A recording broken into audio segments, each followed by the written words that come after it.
बिस्मिल्लाहिर्रहमानिर्रहीम। अस्सलाम वालेकुम। DTV के साथ मैं हूँ रुमैसा कुरैशी। नाज़रीन, कीड़ों की इतनी इकसाम है कि इनकी गिनती करना भी मुश्किल है। ख्याल किया जाता है कि इन इकसाम की तादाद कोई 10 लाख के करीब है और माहिरीन 8 लाख कीड़ों को तो उनके नामों तक से जानते पहचानते हैं। अब बताइए कि एक अलग दुनिया है कि नहीं। दूसरे जानवरों से अगर इनका मुकाबला करें तो पता चलेगा कि दुनिया के हर 100 जानवर में 80 सिर्फ यही कीड़े पाए जाते हैं। कीड़ों के इल्म के माहिर, जिसको एंटोमोलॉजिस्ट कहते हैं, ये कीड़े कोई 25 करोड़ से 50 करोड़ साल पहले हमारी दुनिया में आ गए थे, जबकि इंसान तो बस 10 लाख साल ही पुराना है। जब हम अपनी ज़मीन पर रहने वाले जानदारों की तारीख पढ़ते हैं तो हमें मालूम होता है कि अलग अलग वक्त में अलग अलग जानदारों ने यहाँ राज किया है। एक ज़माना था कि यहाँ पर रेंगने वाले जानवर, जिन्हें रेप्टिलिया कहा जाता है, और जिसे देव जैसी बड़ी बड़ी छिपकलियाँ और गिरगिट, डायनासोर हर तरफ फैले हुए थे। आहिस्ता आहिस्ता ये इतने ताकतवर हो गए कि इनके मुकाबले में दूसरे जानवरों का जिंदा रहना मुश्किल हो गया। फिर एक वक्त वो आया कि मौसम की तब्दीली, खाने पीने की चीज़ों की कमी और आपस की लड़ाइयों में ये दो हैकल डायनासोर कम होने लगे, यहाँ तक कि उनकी नस्ल ही ख़त्म हो गई और इनकी जगह दूसरे जानवरों ने ले ली।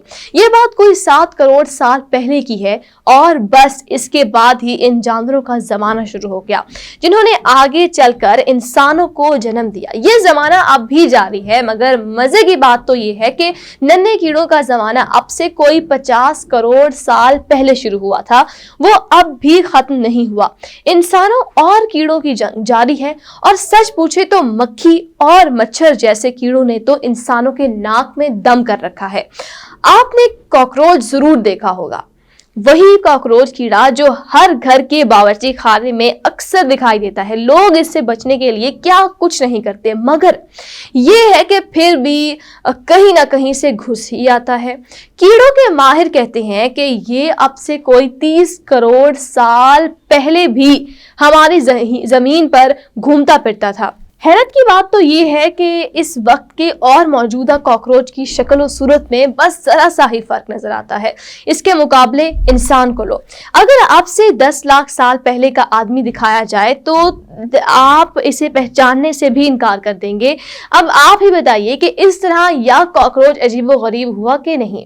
अब सवाल ये है कि इतने साल पुराने जानवर तो आज मौजूद ही नहीं, फिर भला हमें इनके बारे में ये किस तरह मालूम हो जाता है कि वो कितने साल पहले हमारी जमीन पर रहते थे और देखने में कैसे लगते थे। होता यह है कि कभी कभी किसी अचानक हादसे में, जैसे आतिशफशां फट जाने पर, कुछ जानदार इसके गरम गरम लावे में दब जाते हैं। बाद में जब ये लावा ठंडा होता है तो किसी चट्टान का हिस्सा बन जाता है और इसी लावे में जानवरों या जानदारों की जिस्म अपनी असल शक्ल में पत्थर बन जाते हैं। पत्थर के इन जानवरों को साइंसदान फॉसिल्स कहते हैं। इसी तरह अगर दरख्तों के गोंद में छोटे छोटे कीड़े दब जाएं तो हजारों साल बाद भी असली शक्ल में रहते हुए और वो भी फॉसिल कहलाते हैं।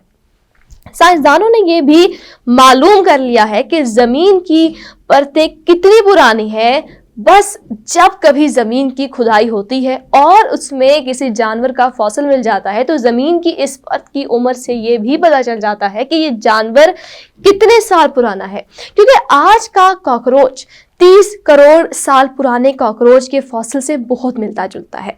इसलिए साइंसदान इसे जिंदा जो है वो टी फॉसिल भी कहते हैं। इनकी गिनती करना भी मुश्किल है। ख्याल किया जाता है कि इन इकसाम की तादाद कोई 10 लाख के करीब है। माहिरीन 8 लाख कीड़ों को तो इनके नामों तक से जानते पहचानते हैं। नाज़रीन, उम्मीद करती हूँ कि आज की वीडियो आपको पसंद आई होगी। पसंद आने की सूरत में हमारी वीडियो को लाइक, अपनी राय का इजहार कमेंट सेक्शन में लाजमी कीजिएगा। अपना ख्याल रखिए। मुझे दीजिएगा इजाज़त। अल्लाह हाफ़िज़।